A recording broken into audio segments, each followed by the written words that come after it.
Las revoluciones prometen libertad, pero casi siempre nacen del desorden. Y cuando el desorden amenaza con destruirlo todo, ¿qué precio está dispuesto a pagar un país por volver a unificarse? Epa, epa, un saludo gigante para todos los parceros y parceritas que se conectan una vez más a Crónicas de 8 días después. Gracias por estar aquí, gracias por sacar este ratico para pensar, cuestionar y viajar con nosotros por la historia del mundo. Hoy nos metemos en terreno intenso, revolución, poder, partido, control, pero siempre con mente abierta y con ganas de entender, no de juzgar. Así que acomódense, acomódense, respiren profundo, que el dragón sigue despertando. Hola, hola, ¿qué más mi gente? Bienvenidos a otro episodio de Crónicas de 8 días después. Como siempre, en ese parche está conmigo el viejo Fred. ¿Cómo vamos, parcerito? ¿Qué tal esa semana? Súper bien, bien, gracias a Dios, viejo César. ¿Y usted qué? ¿Cómo va todo, parcerito? Pues bien, gracias a Dios, bien. Ahí vamos, preciosos. Y nada, pues aguantando estos calores garrafales que se está presentando. Pero bien. Yo me ¿Y imagino. tú qué? No, aquí está haciendo frío. Está muy rico el clima. Eso es lo bacano de allá, ¿no? Sí, eso es lo bueno. Acá es espectacular este clima, es delicioso. Pero bueno, aquí seguimos con este tema de tan extenso, ¿no? Extenso de esta civilización. De China, sí, así es. Y bueno, como ya todos saben, empezamos con la buena vibra. Hoy continuamos con la tercera parte de nuestra serie Civilizaciones, el dragón dormido. Seguimos hablando de China. Y sí, Fred, como lo dices, China tiene mucho tema extendido, mucho por hablar, ¿no? Y hoy quiero empezar con una pregunta incómoda. ¿Qué pesa más para una civilización, la libertad inmediata o la estabilidad a largo plazo? Bueno, cuando China cayó en el caos en el siglo XX, la decisión que tomó no fue pequeña, fue estructural. Bueno, voy a hablar de ese caos que se presentó en China en esos inicios y mediados del siglo XX. Claro, claro que sí, viejo César. Cuéntanos, ¿qué pasó con China a inicios del siglo XX? Para entender ese caos, primero hay que decir algo fuerte. China dejó de ser un imperio de más de 2000 años, ¿sí? Y en 1911 estalla la revolución Xinhai. Y en 1912 abdica el último emperador Puyi, un niño de apenas 6 años, ¿sí? Cerrando una etapa imperial que venía desde antes de Cristo. Mm, Imagínate eso. No se cayó un gobierno, se cayó una estructura milenaria mm. de Y ahí, cientos de siglos. claro, y ahí nace la República China. Liderada por Sun Yat-sen, considerado el padre de la China moderna, pero el problema fue este. Sí tumbaron el imperio, pero no lograron consolidar el orden. El país quedó totalmente fragmentado, regiones controladas por militares, señores de la guerra mandados o que mandaban en sus territorios.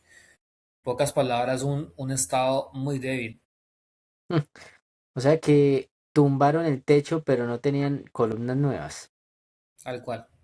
Mientras China intentaba organizarse, las potencias extranjeras seguían metiendo presión. Venían arrastrando, si venían con ese problema de la guerra del opio, concesiones extranjeras, humillaciones diplomáticas y para rematar, en 1931 Japón invade Manchuria y en 1937 comienza la guerra abierta contra Japón. China estaba totalmente partida por dentro y atacada por fuera. Mm. Y en ese medio de ese caos, en medio de ese caos, aparece otro actor, ¿no? Sí, así es. En la década de los 20 nace el Partido Comunista de China y uno de sus miembros era un joven llamado Mao Zedong. Ahí comienza una disputa brutal entre el Partido Nacionalista, el Kuomintang y los comunistas. Primero se alían, después se traicionan y finalmente entran en ese caos, en esa guerra civil. Hijo de madre. Entonces estamos hablando de un país que en menos de 40 años pasó por fin del imperio, fragmentación interna, invasión extranjera y guerra civil. Exactamente. Eso no es una crisis política, eso es un colapso estructural. En ese contexto, en 1949, Mao proclama la República Popular China, unificación bajo un solo partido. Ahí es donde China toma la decisión histórica, priorizar orden, control por encima del caos y la fragmentación. Y ahí volvemos a la pregunta del inicio, ¿no? ¿Qué pesa más para una civilización que acaba de vivir el colapso? ¿Pluralidad inmediata o estabilidad a largo plazo? Esa es la gran pregunta, viejo Fred, y creo que depende del momento histórico que esté viviendo esa civilización. Cuando un país está estable, puede darse el lujo de debatir, de experimentar, de dividir el poder, pero cuando acaba de vivir el colapso, cuando ha perdido su estructura, su orden, su identidad, lo primero que busca no es pluralidad, busca es sobrevivir, y para sobrevivir necesita estabilidad. China, después de esas guerras civiles, invasiones extranjeras y humillación internacional, no estaba pensando en teoría política, estaba pensando en no desintegrarse. Entonces, tal vez para ellos en ese momento la estabilidad a largo plazo pesaba más que cualquier otra cosa. La pregunta es, ¿qué costo tiene esa decisión? Y eso es lo que vamos a analizar hoy. Claro, y para entender ese costo, ¿sí? Tenemos que hablar de un momento clave, la larga marcha. Exacto. Se ocurre entre 1934 y 1935, en donde el ejército comunista perseguido por el Kuomintang, que son la parte de la derecha, prende una retirada épica de más de 9.000 kilómetros a través de montañas, ríos y condiciones muy extremas. De los casi 80.000 hombres que comenzaron, solo una fracción llegó al final. Pero más que una retirada militar, la larga marcha se convirtió en el mito fundacional del movimiento liderado por Mao Zedong. Ahí no solo se reorganizó un ejército, se consolidó un liderazgo, O sea que el partido no nace desde la comodidad del poder, sino que desde la supervivencia. tal cual. Y esa experiencia marcó algo profundo: disciplina, centralización, obediencia a una estructura. Cuando en 1949 se proclama la República Popular China, no se trataba solo de ganar una guerra civil, se trataba de evitar que el país volviera a fragmentarse. Y ahí empieza la consolidación del poder, ¿no? Sí, como partido único, control político centralizado, reformas profundas, campañas masivas de transformación social. La lógica era clara: nunca más caos, nunca más señores de la guerra, nunca más humillación extranjera. Pero claro, el orden tiene un precio. Y ese precio no se pagó solo en los 50 o 60 años. Ese modelo dejó una huella estructural, porque cuando un país se construye desde el trauma de la guerra civil y la fragmentación, las reglas que adopta no son temporales, se vuelven parte del ADN político.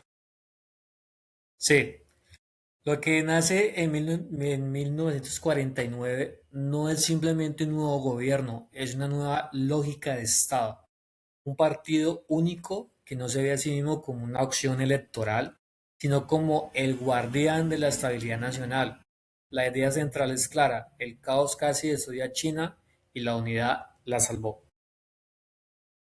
Y esa mentalidad sigue vigente. Hoy el Partido Comunista de China no solo gobierna, estructura la planificación, sino que estructura la planificación económica, la estrategia tecnológica y la política exterior, ¿no? Planes de 5, 10, 30 años. Eso no es improvisación, es continuidad.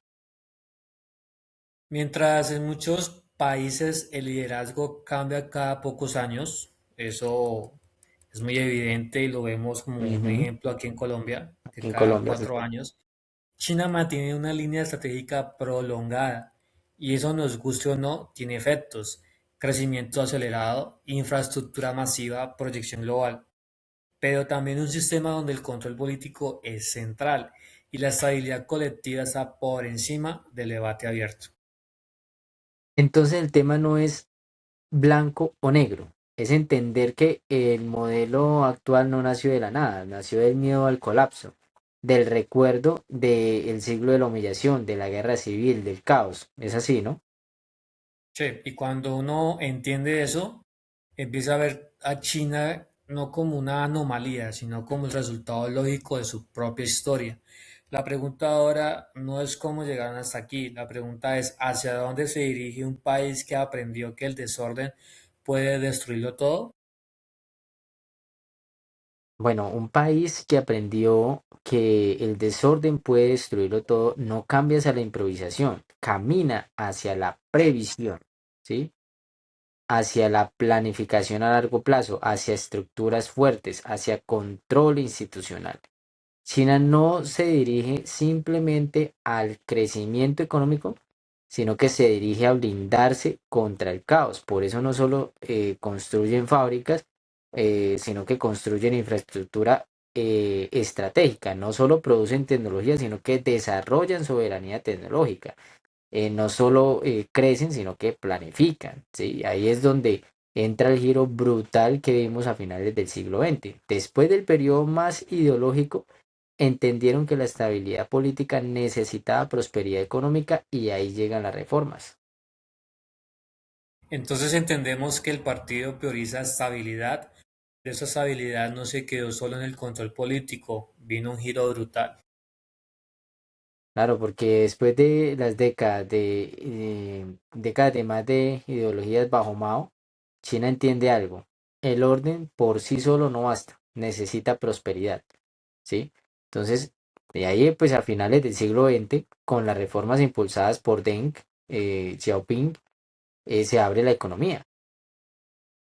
Exacto, zonas económicas especiales, inversión extranjera, manufactura masiva y una mezcla rara, partido único pero mercado abierto. Exacto, y el resultado es histórico. En pocas décadas, cientos de millones de personas salen de la pobreza. Se construye infraestructura a una escala que parece ciencia ficción. Trenes bala atravesando provincias enteras, megaciudades nuevas, puertos gigantes, autopistas interminables. Eso no es crecimiento, eso es un salto de civilización, parcero. Y eso es lo que vemos todos los días en las redes sociales, en donde vemos cómo las ciudades de China están tan modernas, tan avanzadas, y es que han podido y han logrado administrar y gestionar los recursos públicos a favor de la comunidad y un pensamiento colectivo. Claro, y trenes que atraviesan edificios, los trenes bala, lo que usted nombra ahorita, los trenes bala, todos esos trenes que, mejor dicho, llegan en minutos pues de una ciudad a otra. O sea, eso es algo que se nota realmente, el cambio, ¿sí? Y así China se convierte en la fábrica del mundo. Made in China em, empieza a aparecer en todo, ¿sí? Pero claro, todo modelo tiene tensiones, desigualdad regional, contaminación brutal, presión laboral fuerte, burbujas inmobiliarias. Entonces también todo eso pues, es lo que conlleva. Pero lo interesante es que nada de esto fue improvisado. Esto fue una planificación estratégica, planes quinquenales, metas industriales claras y una inversión muy dirigida.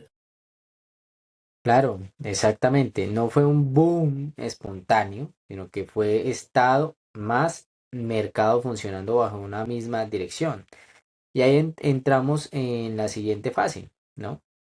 Que es esto, China no solo quiso ser la fábrica del mundo, sino que quiso ser el laboratorio del mundo. O sea, es tecnología y control digital, inteligencia artificial, 5G, pagos digitales masivos, vigilancia tecnológica, todo eso. Y aquí vuelve la pregunta del inicio de ese episodio. Cuando un país prioriza la estabilidad sobre la fragmentación, ¿cómo usa la tecnología no solo para crecer, sino también para supervisar, medir y anticipar? Claro, cámara de reconocimiento facial, Big Data, sistemas de crédito social, para algunos eficiencia, para otros control. Pero desde la lógica histórica china es coherente. Si el caos casi los destruye, la información es una forma de prevenirlo. Pero cuando un país aplica esa lógica hacia adentro, la pregunta inevitable es, ¿qué pasa cuando la proyecta hacia afuera?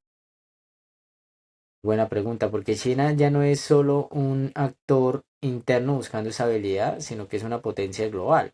Entonces, cuando una potencia que prioriza el orden se mueve en el tablero internacional, ¿no? Las fracciones aparecen. Exactamente. Xinjiang, Hong Kong, Taiwán, el mar del sur de China, ¿sí? Todos estos territorios tienen identidad, soberanía y una narrativa histórica que no siempre coincide con la de Occidente.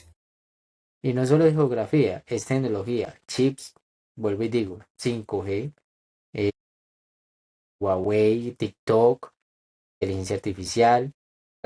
La competencia ya no es solo militar, sino digital.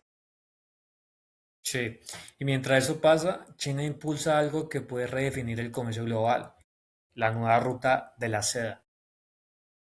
La iniciativa de la franja y la ruta, ¿no? La inversión moderna de la antigua ruta de la seda, conectada hacia África, Europa y también América Latina. Puertos, pues tiene puertos, carreteras, financiamiento